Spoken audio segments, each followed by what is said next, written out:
Right, it's Friday, just after 2 o'clock. I'm here with Wanderers manager Mark White for our weekly catch-up. How you doing, Mark? Yeah, I'm good. Good stuff. Right, let's first of all look back to last Saturday. Obviously, we were on the road up at AFC Fylde. Disappointing first half, however, a much better second half and a respectable comeback to get a draw. Yeah, obviously, we just we made ourselves look pretty poor first half. Just things we've worked on, we didn't training, we didn't execute. I picked in hindsight definitely the wrong side, but we made some swift adjustments, got back in the game, and ultimately it was a point gained. Difficult place to go, a team arguably in form, and of course, you know, from our point of view, picking a very fragmented team at the moment. So yeah, I think we just took all the positives from it, not forgetting those sort of areas we got wrong from the outset. Yeah, absolutely. And you know, obviously one highlight of the game was it's great to see James McShane getting back amongst the goals. Yeah, I think he's so he I mean, obviously people forget probably here, but he had a mid-term injury, 6 to 8 weeks. So feel like Macca's just coming back to himself a little bit now, which is great. Was so important to us last year, yeah, it was great. And obviously for the fans that travelled that way, best part of a few hundred, it was phenomenal to give them something to cheer about. And yeah, in the freezing cold, we got something out of it, so it was good. And you've just teamed me up nicely, because I was going to mention the fans. I mean, it's easy to forget. It was a 12 o'clock kick-off because it was on TV. Yeah. They left at 5 a.m. You know, I can speak from experience saying that it was like being, you know, at home. The atmosphere, they just didn't stop singing all game. Yeah, brilliant atmosphere. Yeah, obviously the atmosphere was our fans predominantly. I mean, fantastic place, by the way. Has to be said. Someone that's built a football club, put that much time, effort and money into it, it is fantastic. But yeah, thanks to all the fans that went up there. And it is those, we've had a few good ones this year on our travels, to be honest. You know, the Hartlepool, the Halifaxes, the Oldhams, and Fylde was another one, really. Point gained. We're a long way off where we want to be this season. We're obviously, we've given up hope of, like, you know, second guessing when that good spell will come where we get the type of team out we want to. And we're just really focusing on each game one at a time.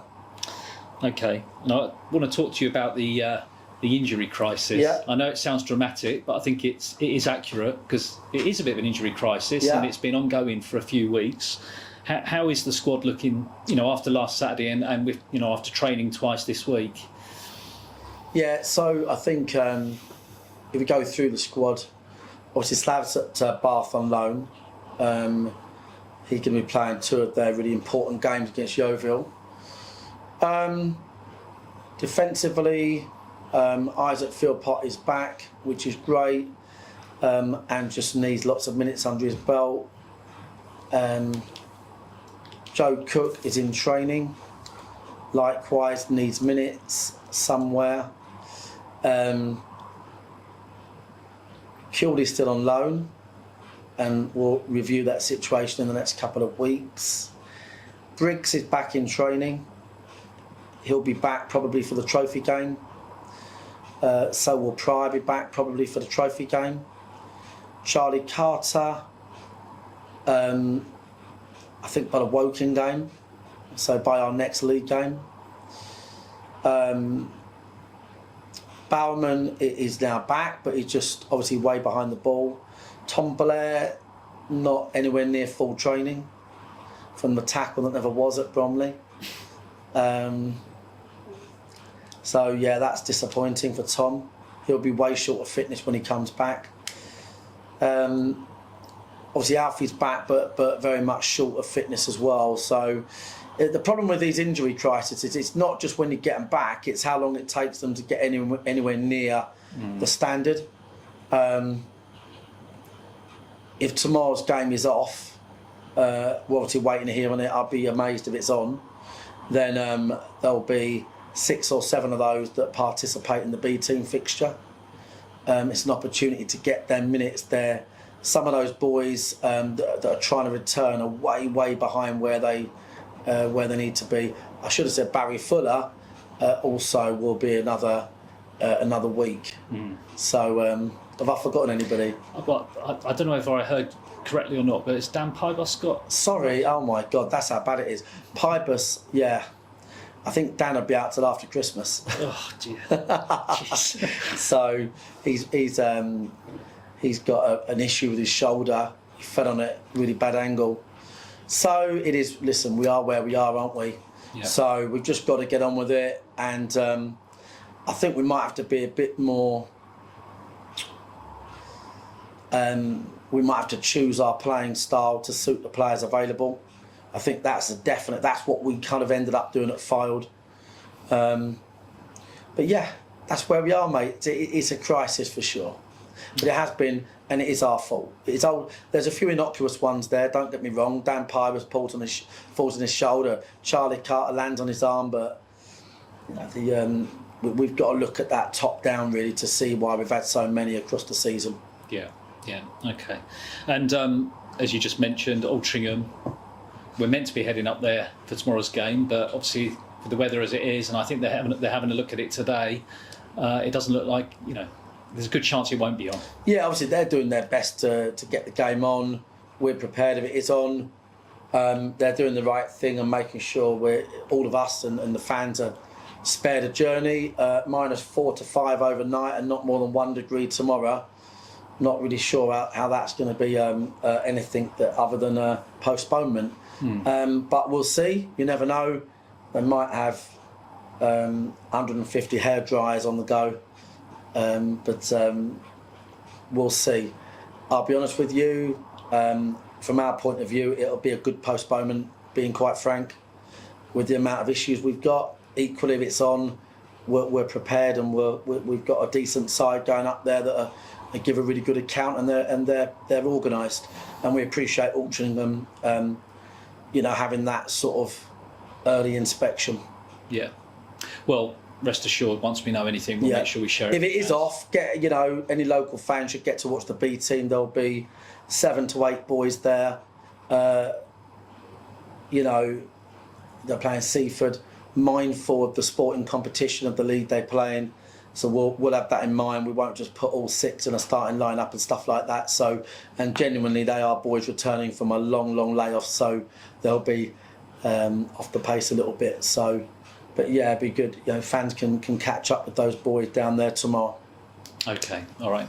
We'll watch this space on that one. Yeah. Finally, Mark.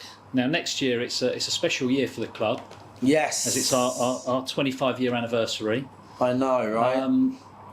Only formed in 1999. For anyone who doesn't realise that, who's watching, I'm sure most people do. But anything planned? Anything? Do you know what? Yeah. Well, yeah. I mean, there is actually.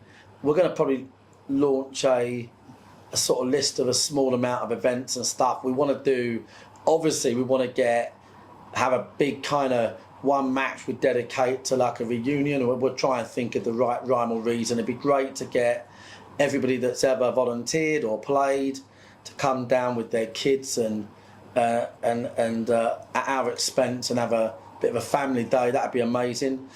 I think what the fans will love is we have got a commemorative kit selection. So in no particular order, the first team shirt next year will have all of our fans, it's going to be a 25-year commemorative first choice strip, and our fans can have their name in it for 50 quid. Okay, up to 1,500 fans. Helps raise money for the club as well, of course, which is great, but also it's a great heirloom, if you like, for all parties. So it's going to be a plain red top. To be quite frank, we're going to be that's going to be out there first come first serve for people that want their name in the ingrained in the shirt. That's going to be within a couple of weeks, and people can sign up to that now. And then in Jan, we're going to break the tradition. We're going to launch next year's 3 strips early. The second strip is going to be an entire, as a one-off, it's going to be a complete mock-up of the original Wanderers kit. It's going to be the blue and black Milan stripes. I've seen a copy of it. And the third kit will be a jazzed up version of where we are now. But next year's 25-year anniversary strips, to include the commemorative first team shirt and the second shirt, which is going to be the legacy shirt, the original Wanderers shirt, retro shirt. All of it is going to be on sale in Jan, and we've ordered literally something stupid like 10,000, because we do sell a lot, you know, nationally, internationally now. So there's going to be a whole load of things going on there, and yeah, we look to just really celebrate that milestone, because we don't really, I know I don't personally, we don't ever really take stock of too much, because we're normally trying to achieve something else, or, you know, get a ground grading, or look at how we can win on Saturday sometimes. But what the club's achieved, we really want to celebrate. Like, there have been so many people involved in that achievement, way beyond me, that without them people, playing side, non-playing side, the club would never be where it is. So I think we really want to engage with them people next year, and we want to take a bit of time out just to sort of applaud that moment. So yeah, loads of great things coming, mate. Absolutely exciting stuff, and big thank you to David and his team at Macron Hastings, who I know have been working on concepts, and I've also been lucky to see a couple of the designs, and I can say that they're looking very, very nice. They're going to be a real hit. Yeah, so, going to be amazing. More information to follow. Like Mark said, we'll be announcing more on that very, very soon. But, you know, if you want to contact us via info@dorkingwanderers.com and just let us know that you're interested, obviously we will make a note of your name and make sure that you're the first to hear from us when we launch it. Your name on the shirt, your family's name on the shirt, your kid's name on the shirt. Yeah. All proceeds go into the club for all the good work we do. Yeah. Across the entire club, the youth section, the academy, the bursary, everything we do. So yeah, but anyway, that's all going to be coming out. Yeah. Until then, it'll be Altrincham away or B team at home. Yeah, yeah, and then we're back at home again next Saturday, in the FA Trophy against Maidenhead. So please visit dwfc.co.uk. Like a newsreader, yeah. And get your tickets. That's it. All right, good stuff, Mark. Cheers. If it's on tomorrow, good luck. Cheers. And we'll catch up again next Friday. Cheers, mate. Thanks. Cheers.